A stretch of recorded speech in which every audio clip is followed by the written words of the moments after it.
అమలాపురం మాజీ ఎంపీ హర్ష్ కుమార్ గారిని పోలీసులు ఇప్పుడే అరెస్ట్ చేశారని వాళ్ళ అబ్బాయి చెప్పడం జరిగింది. అది నిజమైతే చాలా షాకింగ్. ఒక టీవీ ఛానల్లో కూడా నేను చూశాను.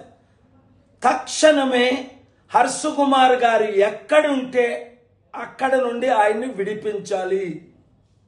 ఆయన ఏం చెప్పారు?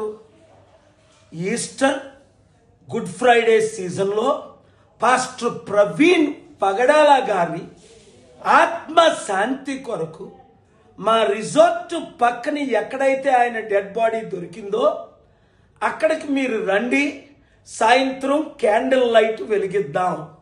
తప్ప పోస్ట్ మార్టం చేసిన రోజుని రిపోర్టు రిలీజ్ చేయకుండా పోలీసులు నాకు ప్రామిస్ చేసి అందరికీ ప్రేయర్ ద్వారా పంపిద్దామని చెప్తే కనీసం ప్రవీణ్ పగడాల అంత్యక్రియలు కూడా ఆయన ముఖం కూడా చూడనివ్వకుండా వేల మంది పాస్టర్లను అడ్డుకొని లాఠీ చార్జీలు నా కళ్ళ ముందే చేసి ఆ డెడ్ బాడీని తీసుకొచ్చారు.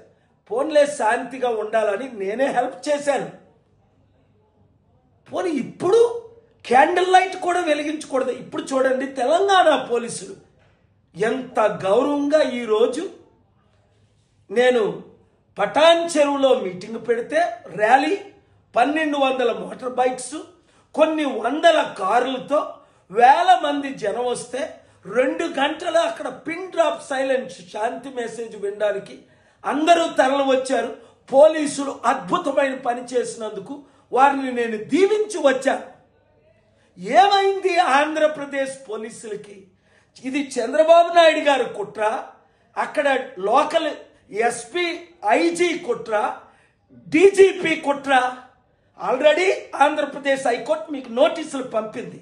ఇది హత్య అని హర్ష్ కుమార్ గారు లాంటి వారు వందల మంది చెప్తుంటే, వేల మంది చెప్తుంటే, కోట్ల మంది బయటకు వస్తే ఇది మీరు యాక్సిడెంట్ అని రుజువు చేసి ఏదో కింద మీద వేసి ట్రై చేశారు. నేను మాట్లాడిన పోస్ట్ మార్టం స్టాఫ్తో, ఒక పోలీస్ ఆఫీసర్తో, అందుకే సిబిఐ ఎంక్వైరీ వేయండి, ఇది హత్య అని నాతో అంటున్నారు. ఈ యాంగిల్లో మీరు ఇన్వెస్టిగేట్ చేయమంటే నోర్లు మూయించడం ఆర్టికల్ 19 వయలేషన్ కాదా? స్వేచ్ఛను మీరు తీసేస్తారా? ప్రశ్నించొద్దు అంటే కోట్ల మంది ప్రశ్నిస్తారు.